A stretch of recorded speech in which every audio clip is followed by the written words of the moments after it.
Welcome to this plenary session. Before we begin, I just want to set out a few points. A plenary meeting held using video conference in accordance with the standing orders of the Welsh Parliament constitutes Senedd proceedings for the purposes of the Government of Wales Act 2006. Some of the provisions of Standing Order 34 will apply for today's plenary meeting, and these are noted on the agenda. And I would remind members that standing orders relating to order in plenary meetings apply to this meeting and apply equally to members in the chamber and those joining virtually. And that brings us to our first item this afternoon, questions to the First Minister, and the first question is from Angela Burns. Good afternoon, First Minister. Will you outline the process by which sites are selected to temporarily accommodate refugees waiting for their asylum cases to be heard? The Welsh Government has no responsibility for the process to which the member refers. The present Home Office makes such selections without reference to local or devolved democratic authorities. Thank you for that, First Minister. We all know that the flow of people seeking asylum is building, and I understand that the Home Office, whilst facing a deluge, needed to act quickly. But in my view, mistakes have been made, and communication from the Home Office was very late in the day and very poor. I put my concerns in a very detailed letter to the Home Secretary and to members of the Home Office. I am concerned that West Wales is not well suited to be a reception centre for asylum seekers to be processed, simply because we no longer, or we do not at the moment, have the infrastructure, capacity and capability to process people in a way that is fitting, dignified and respectful to them. And we are wanting that support. I've asked the Home Office for money for additional human resource, and I wonder, First Minister, what the Welsh Government may be able to do.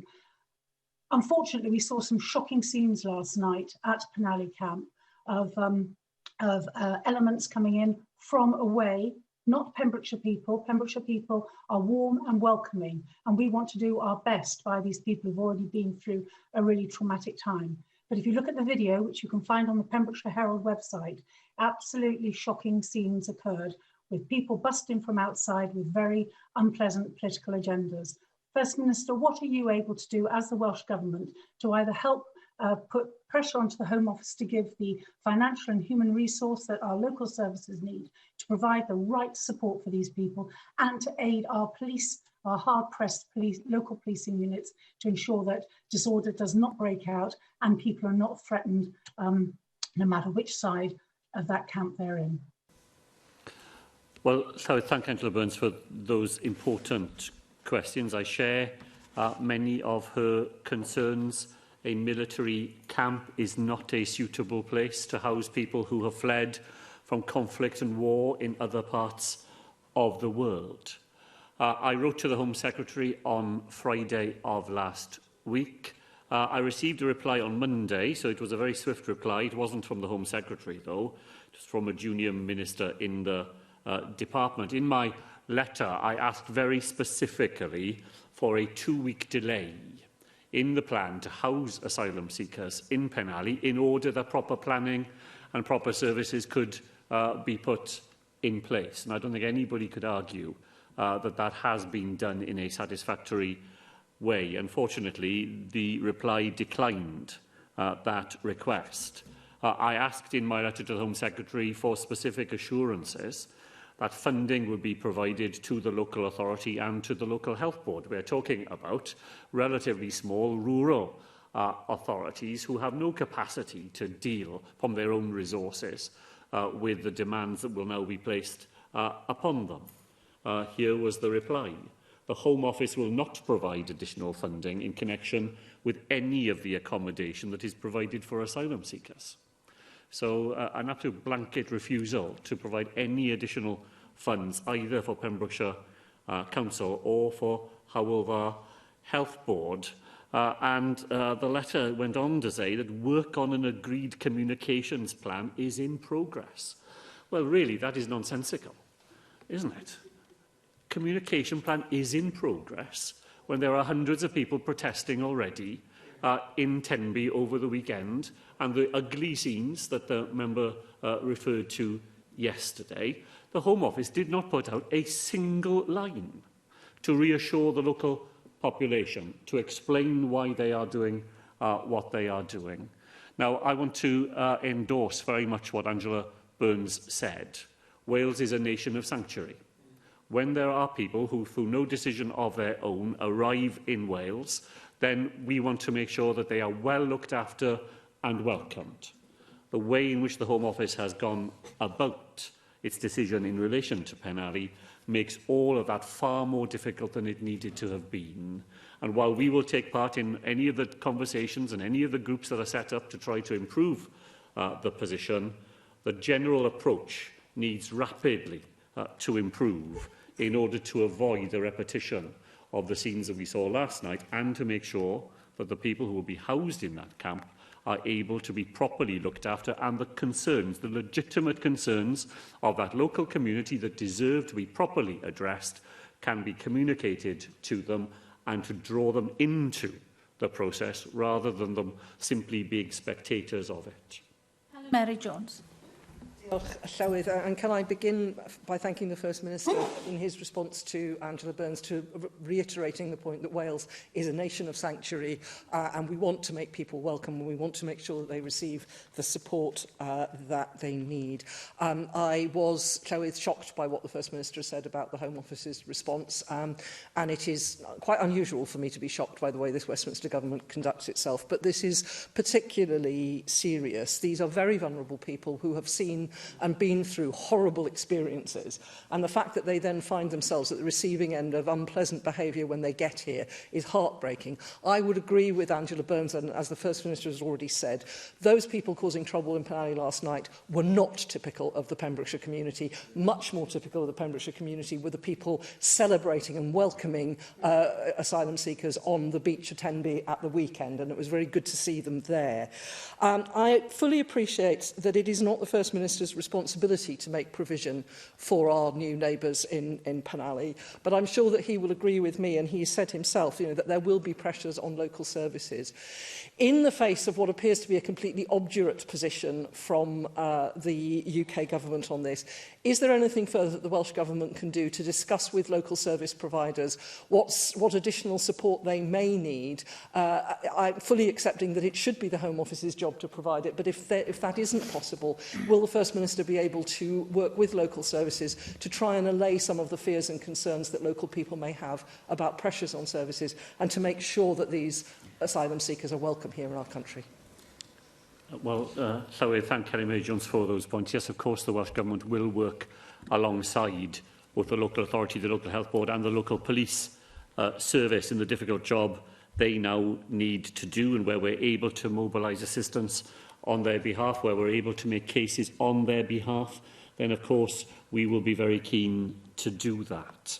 Our understanding of the Home Office's plan is that the people who will be housed at the camp will in time be dispersed to the 4 main dispersal areas across Wales, that they will live in Cardiff, Newport, Swansea and Wrexham. So our wish to welcome them to Wales is a long-term commitment to those people's welfare and well-being, and we want to make sure that that can be properly discharged. I think one of the most disturbing features of the whole episode is the way the Home Office's handling of it has led to Tenby becoming a target for hard right extremist groups from right across the United Kingdom, who've heard about this and who think that this is a cause that they can latch onto and exploit. Those people are not welcome in Wales, and I hope that we will soon be in a position to make sure that the police take the action that is necessary to make sure that they cannot inflame local sentiments, and that they understand that their presence in Wales is not one that is welcome by us. Neil Hamilton. You're mute, Neil Hamilton. You're muted. Diolch, Llywydd.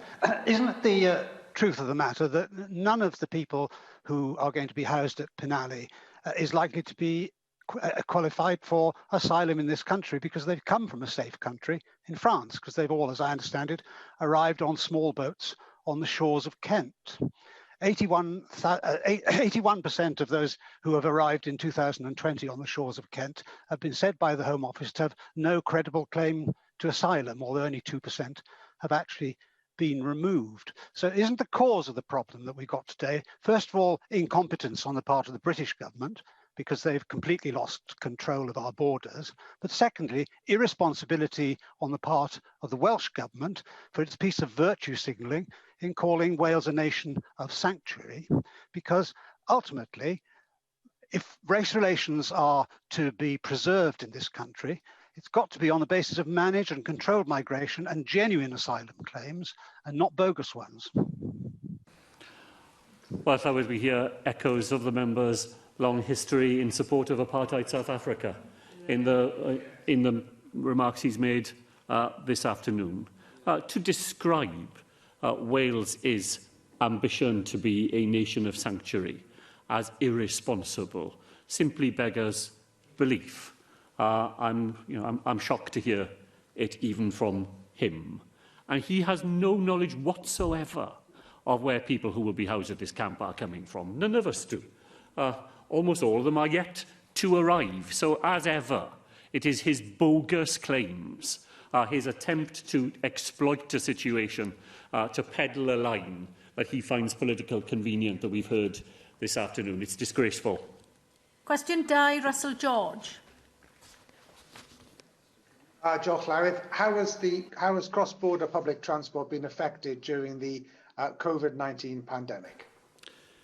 Llywydd, public transport in cross-border areas has been affected in the same ways as such services more generally. I know members in the Chamber will want to pay tribute to those operators and public transport workers who have done so much to maintain a core network of services during this crisis. Thank you, First Minister, for your reply. Both the Welsh Government and Transport for Wales have rightfully said that no child should be left behind or has to change the pattern of their important return to education. We do have a situation where Transport for Wales have made a number of changes to the Aberystwyth to Shrewsbury service, and the effects have meant that students in Montgomeryshire have had their travel to Shrewsbury disrupted for education purposes. In fairness to Transport for Wales, they put a number of bus services on, but often those are not viable because there's extended journey times, and often the buses arrive after the beginning of courses. Now, as I understand it, the cancellation seems to be in regards to concern over staff safety of some of those services. This does continue to be quite distressing for younger people, and I'm sure you will agree with me that it's an anxious time for young people as they return back to school and college.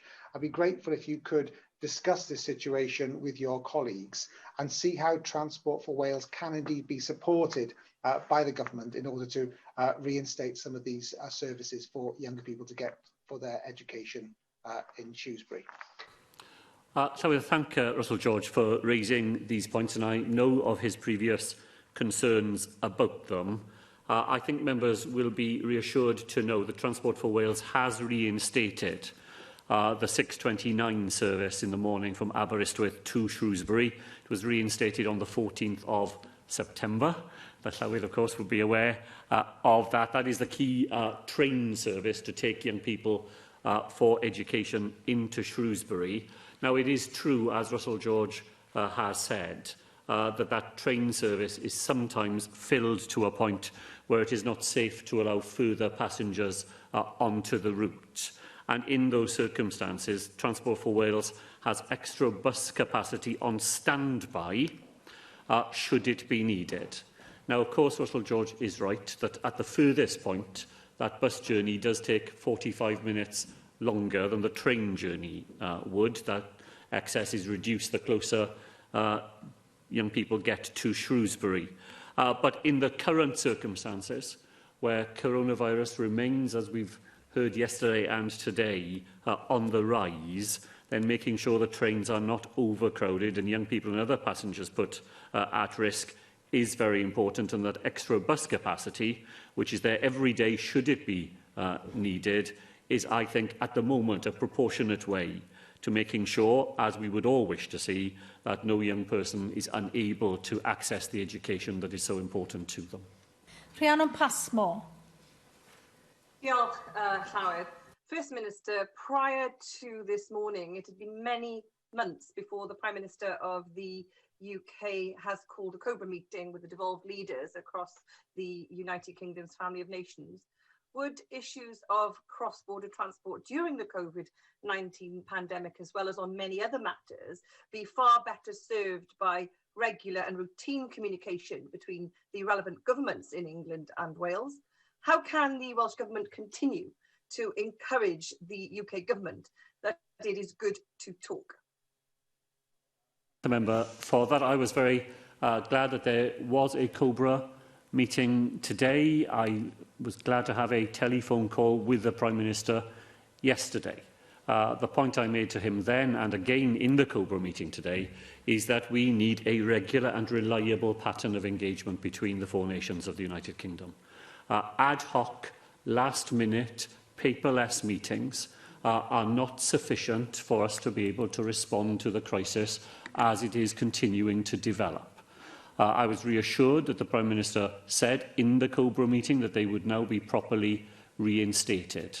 That will give us all an opportunity to discuss matters. Public transport was raised briefly, as Rhiannon Passmore has suggested during today's COBRA meeting. A regular, reliable rhythm of meetings in which we all know when we will have opportunities to share information, to look at the latest analysis, to pool ideas and then to make decisions that are right for the different nations of the United Kingdom, I think is at the centre of the way that we can get through all of this in the best possible way together.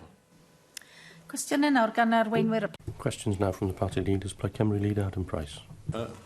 Could the First Minister present to the Senedd the government's proposals in terms of the changes to coronavirus restrictions, as the Prime Minister has just done as regards England in the last hour, and the First Minister of Scotland is shortly to do in the Scottish Parliament.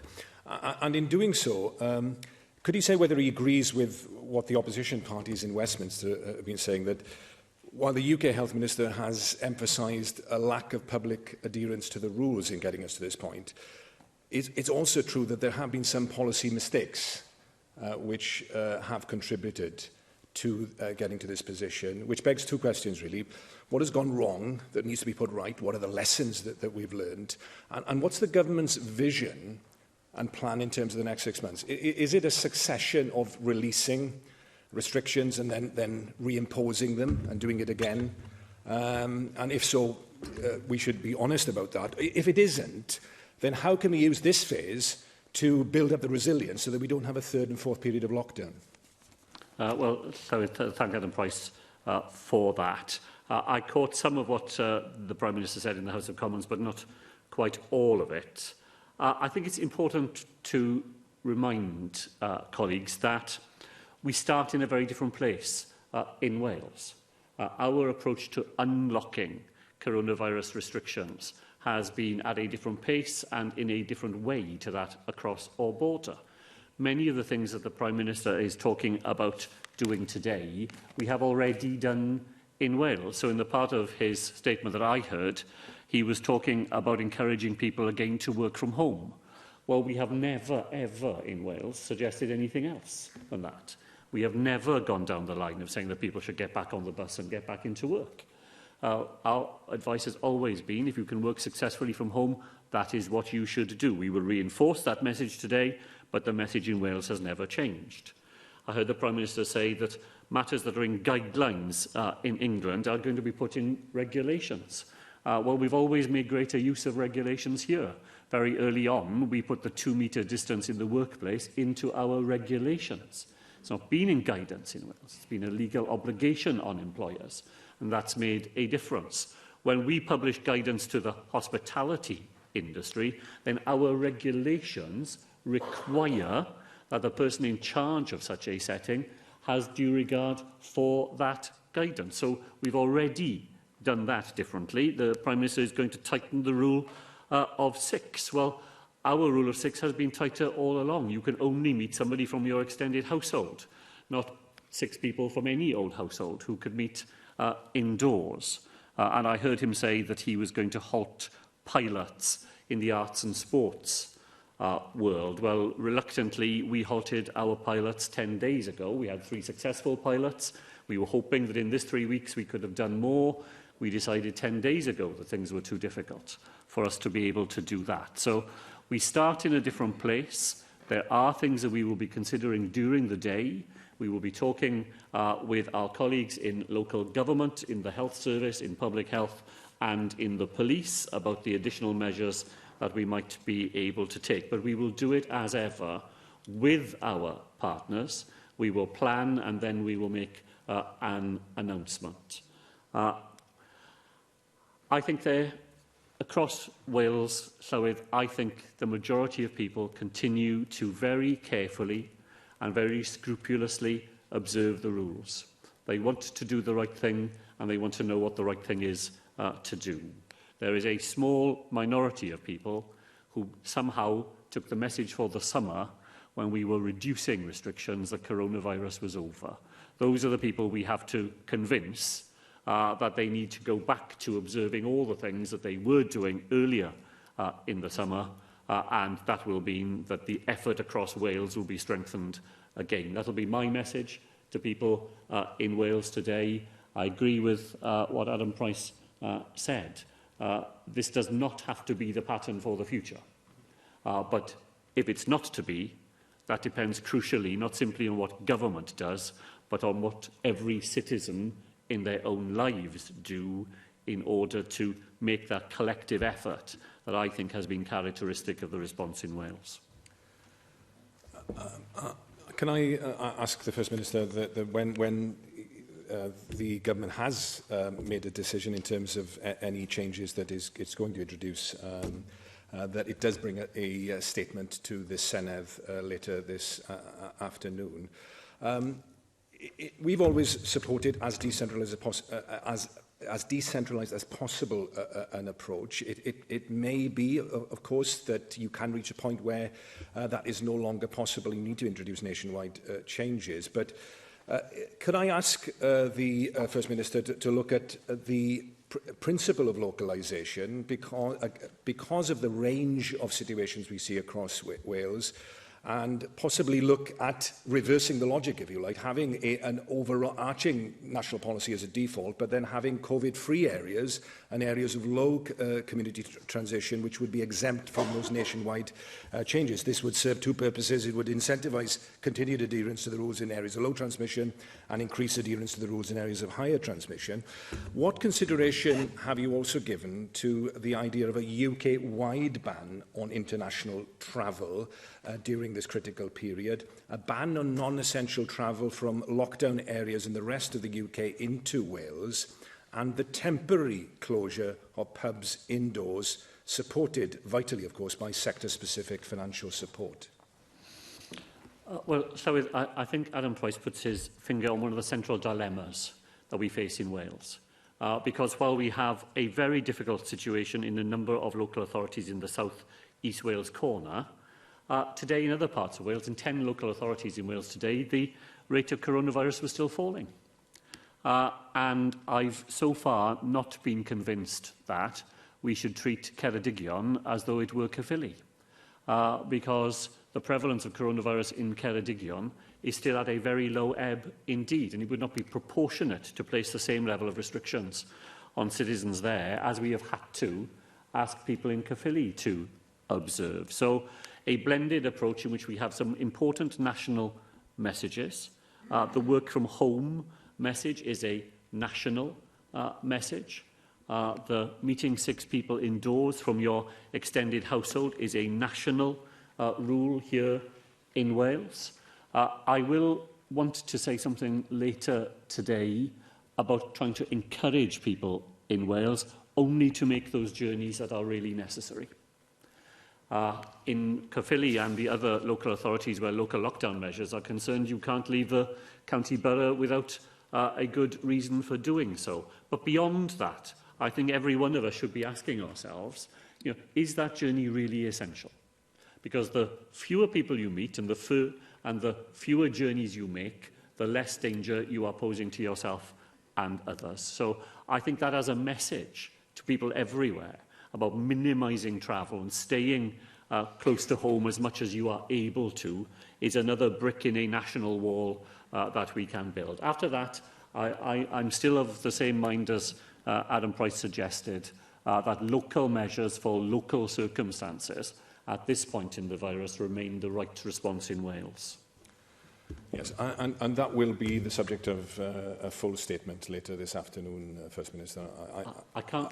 Sorry, I don't want to promise that a statement can be made later this afternoon. The Health Minister will be making a statement. If the discussions with the authorities that we need to reach a conclusion on matters are not concluded today, we will take the earliest chance we can to make a statement. Just very briefly on resilience and testing. I know we've talked about this before.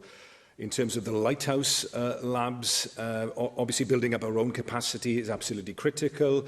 Interesting experiment in the northeast of England where they've taken a lighthouse lab effectively into public ownership, I suppose you might call it, and also they're targeting it, local authorities and universities and local private sector working together. Interesting model. Could that be applied in Newport and then connected with our own indigenous system? And ventilators was a key theme in the early phase of the coronavirus. Ventilation is becoming mission critical as well. Are we going to be providing help for workplaces, public buildings to get better ventilation during this critical phase? So we had a presentation at Cobra this morning from Dido Harding, the person who is in charge of the testing regime in England. I'm afraid it is going to be a number of weeks, from what I heard, before the Lighthouse Lab system is back up to the level of performance that we saw only a few weeks ago. In the meantime, there are some local experiments of the sort that Adam Price referred to being undertaken, and we will certainly look to see whether any of that flexibility could be applied in Wales. And yes, ventilation, it will be an increasingly important theme as we go into the winter months, where people will be indoors more and where those non-medical interventions that can help to prevent the spread of the disease will be even more important, and the Welsh Government will certainly be emphasising that in the guidance we continue to provide to public authorities and to private businesses.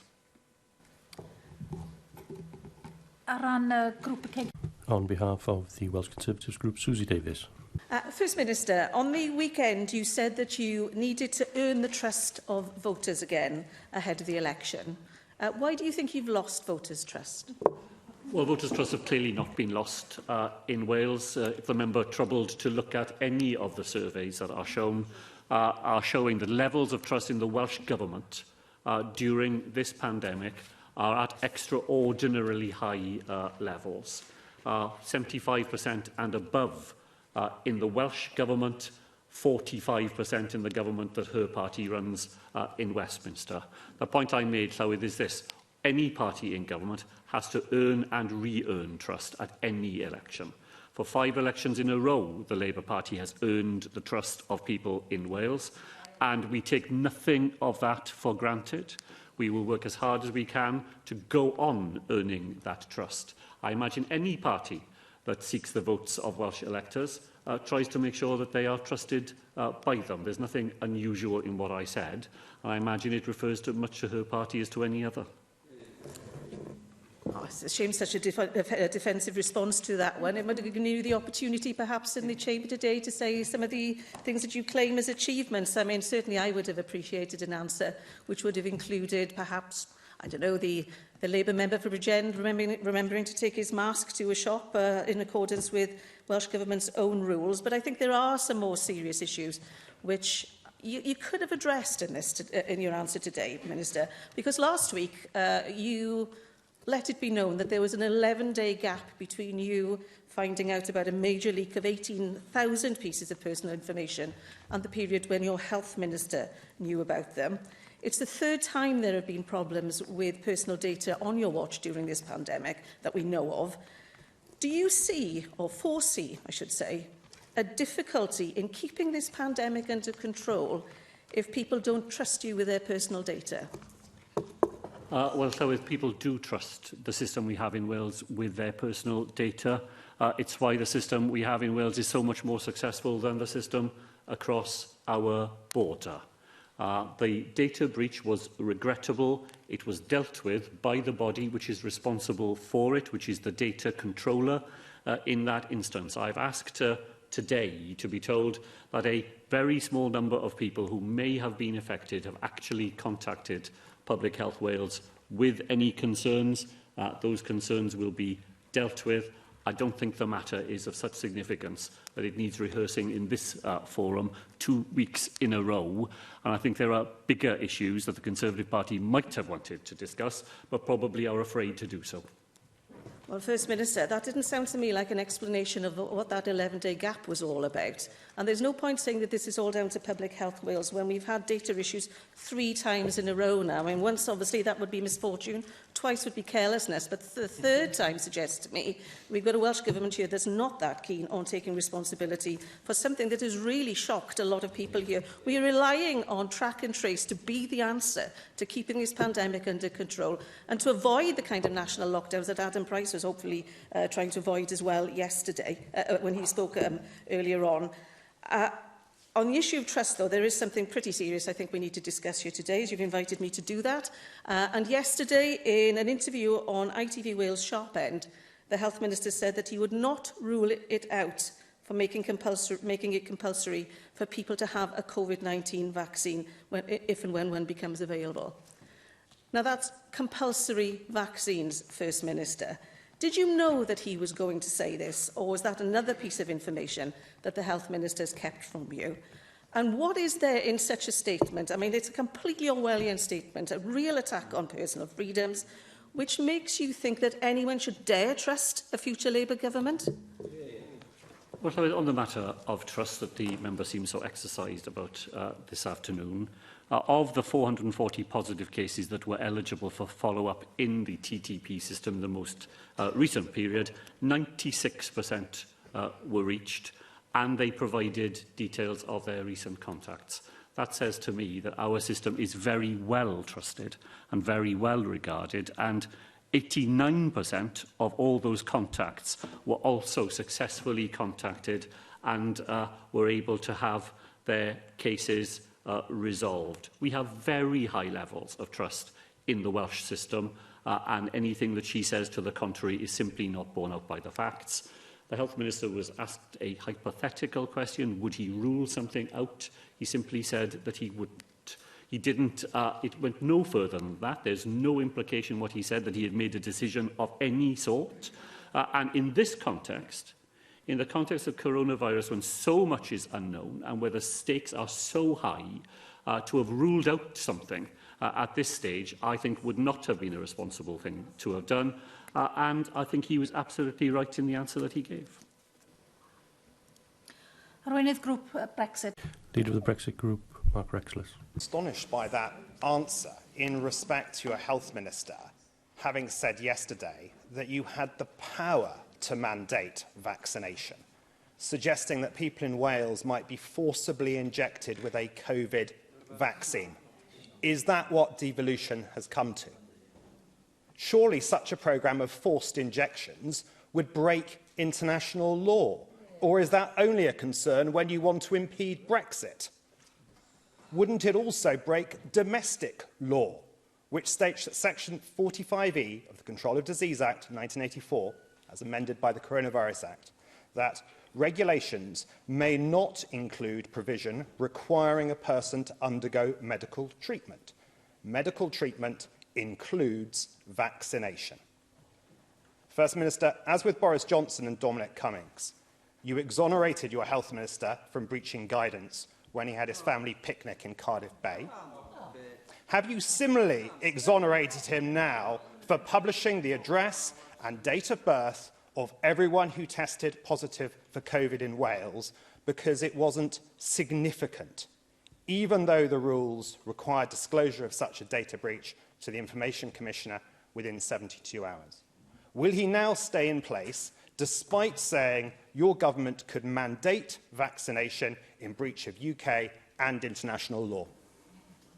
So there is no such programme. There never has been such a programme. There is no proposal to have such a programme. It's just a got-up job. He knows it is, but he wants to appeal to a certain sort of person in the population, and so he makes up such charges on the floor of the National Assembly. Let me tell him again, in case he wants to ask me again, there is no such programme. There never has been such a programme. There is no proposal for a programme. And people who want to pretend that there is are doing it entirely for their own political advantage and nothing else. Minister, I could easily say the same to you in respect of what you've said about the Internal Markets Bill and what you say would be a breach of the law and international law from the Prime Minister. Your Health Minister said yesterday that he should keep open the option of forcibly vaccinating people with a COVID vaccine in Wales. You said just now that he was right to keep that option open, despite the fact that it is against the law. Could you clarify the position on shielding? You previously told old and vulnerable people to maintain shielding through to the 16th of August, even though by then virus prevalence had been low for some weeks. Will it not now be more difficult for them to shield again, having only so recently come out of such a long period of confinement? Would not older and vulnerable people be at less risk from COVID now, as in Sweden, if more younger people had already been through it, rather than having postponed infections through lockdown? I see the question swerved to something completely different at the end of it. No international law has been broken. No law of any sort has been broken, because there is no proposal of any sort that would lead to that eventuality. When I criticise the UK government for its deliberate intention to breach international law, I'm not just doing that by myself. I commend the member to read Theresa May's speech in the House of Commons yesterday, a speech in which she said that the UK government are putting the integrity of the United Kingdom at risk, a speech in which he said that this is a Conservative government willing to go back on its word, to break an international agreement signed in good faith and to break international law. That's not me. That is the previous Conservative Prime Minister of this country, supported by the two previous Conservative Prime Ministers in their turn. This is not some idiosyncratic view of the Welsh Government.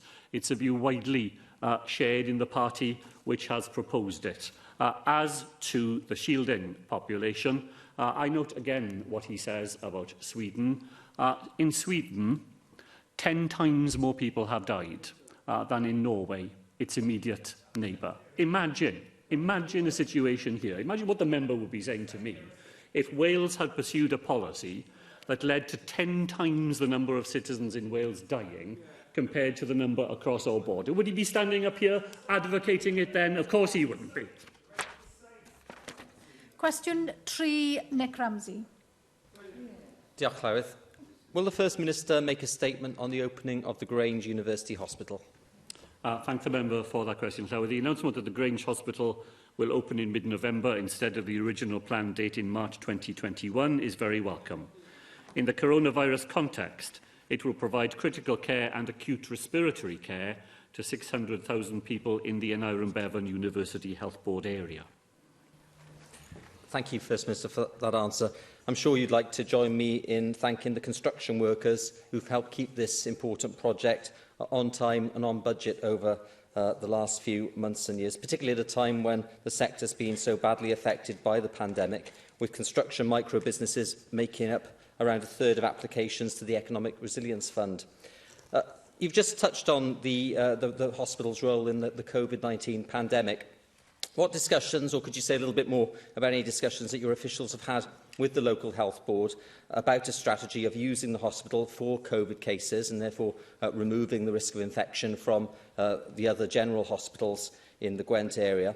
And also, is the Welsh Government looking at transport links to the new hospital? I have raised this before, as there are concerns about connectivity. The A4042 through Monmouthshire badly needs upgrading, and there's also certainly a need for better public transport links for patients and for families to and from the new hospital.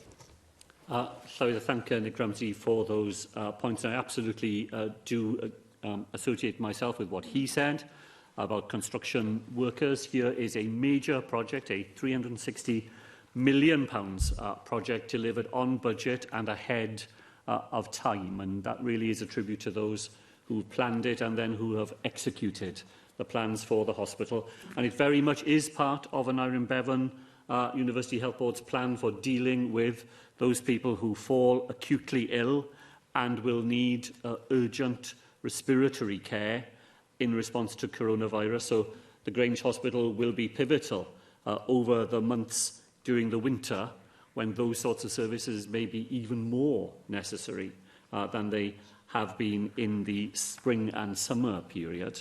I thank the member for what he asked about public transport, and I know he's raised this in a recent article in the South Wales Argus.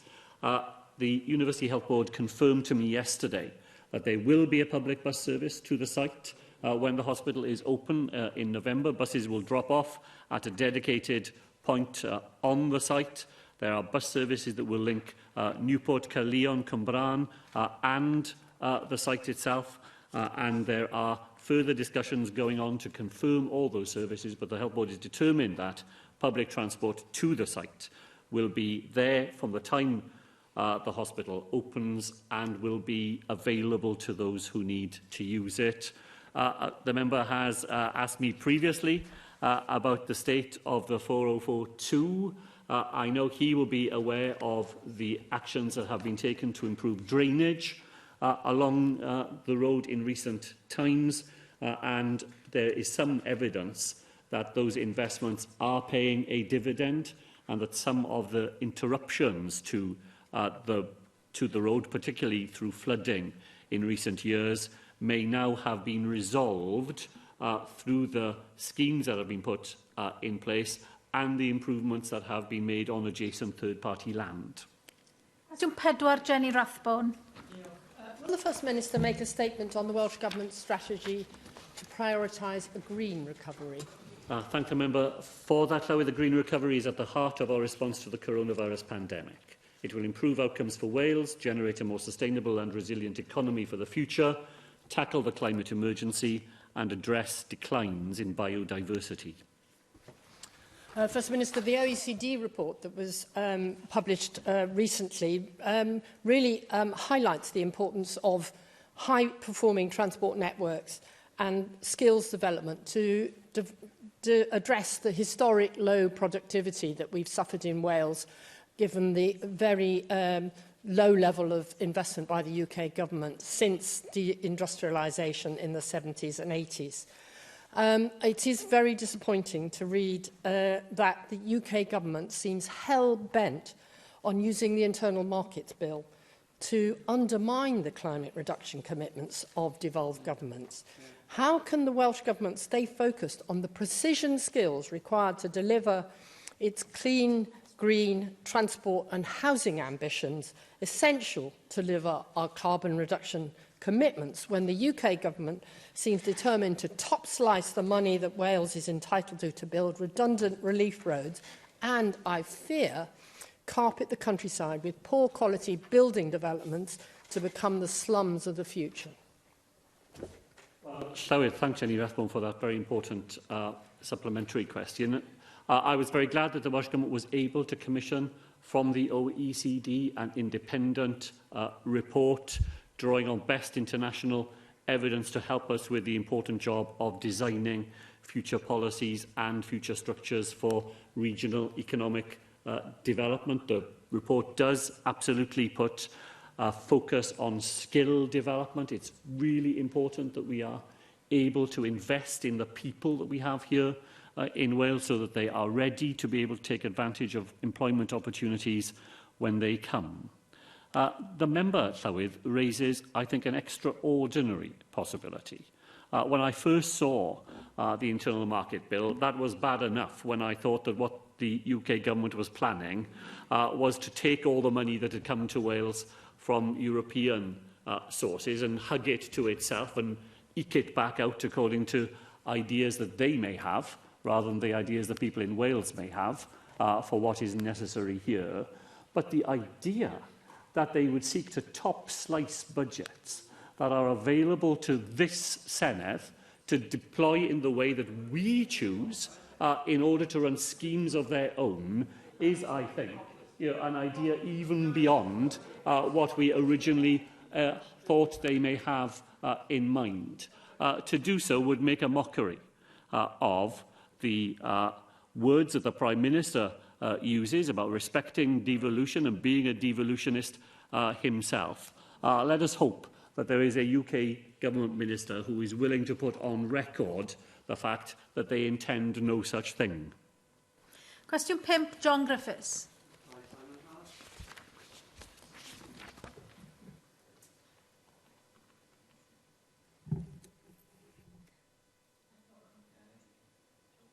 How will the Welsh Government adapt its response to COVID-19, given the experience of the virus to date?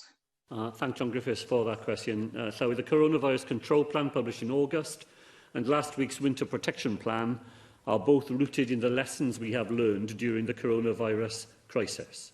Adapted responses can be seen, for example, in more effective treatments for the disease and in COVID-specific rehabilitation measures.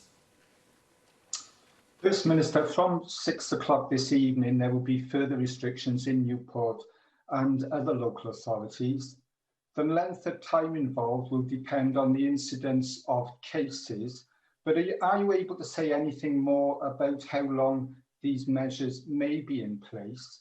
And an increasing number of school pupils are self-isolating, further damaging their education after the loss of school time in the last academic year. Might Welsh Government then, First Minister, prioritise testing for pupils and staff to minimise loss of time in school and also ensure that learning at home is consistent and top quality across all our schools? So I thank John Griffiths for those questions. The coronavirus restrictions in Newport will be reviewed within 2 weeks.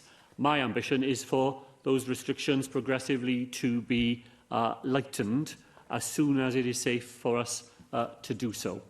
The contact tracing team in Newport, I think, have been absolutely outstanding in the way that they have responded to the flare-up of numbers in the city, and provided they continue to have the cooperation of local people, I think there is a realistic prospect that that outbreak will be brought back under control as rapidly as possible, and then some of the measures we've needed to put in place will be able to be removed. As to schools, Llywydd, since the 1st of September, there have been coronavirus cases in 275 schools in Wales. 140 students have been affected, 135 staff members have been affected. In 198 of those 275 schools, only one case has been reported. So in more than 7 out of 10 schools, it's a single isolated case that has been reported. So far, although I agree it is early days, those cases have been imported to the school by people who have contracted it for other reasons rather than being spread in the school environment. We will continue to prioritise the testing of students and teachers and other school staff members where that becomes necessary in order for us to minimise the risk of transmission and to respond to the final point that John Griffiths made about continuity of learning for young people who may still have to spend some of their time outside the classroom. In some parts of Wales, that was done fantastically well earlier in the summer. That learning is being applied now to make sure that those standards can be achieved in all parts of Wales. Canola Joyce Watson, question 6. Diolch, Llywydd. What assessment has the Welsh Government made of the findings of the OECD report, The Future of Regional Development and Public Investment in Wales? Llywydd, the OECD's model of a more regional and place-based model of economic growth is already at the heart of our economic action plan and the goals we have set for future regional investment. We will consider the report's recommendations with stakeholders over the coming weeks. Thank you for that. One of the findings in the report is the impact of the continued austerity inflicted on Wales by the UK Government spending plans. And that austerity did reduce local authority investment in industries and other forms of money that we would have expected to have come to Wales, and it was purely a political decision. So what discussions have you had with the UK Chancellor to highlight the impact that their politically imposed austerity measures are having and will have on Wales if they carry on along that track? And will you ask Simon Hart, the Secretary of State for Wales, to start acting in the interest of Wales and respect the devolution settlement? Well, very important points, Llywydd, made there by Joyce Watson. There's no doubt, is there, that the whole of the United Kingdom is less able to withstand the shocks of coronavirus and Brexit because of a decade of austerity. Household incomes, public services, private businesses, all undermined by the flawed and foolish policies pursued at that time. The budget of the Welsh Government is £4 billion lower today than it would have been had it simply stayed where it was 10 years ago, not an iota of growth.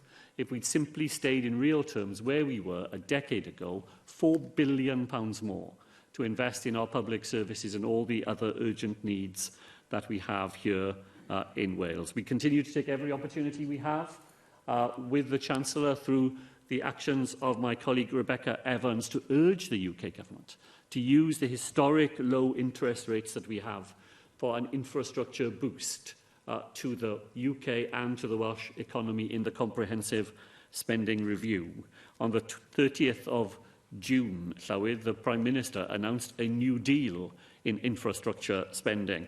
For Wales, it was no deal because not a single penny came to us for this year for any infrastructure boost. So it would be very good if we had a Wales office that stood up for Wales, that was the voice of Wales in Westminster rather than the parrot of Westminster in Wales, and in that way we might be able to make some inroads into the difficulties and damage that has already been inflicted on us.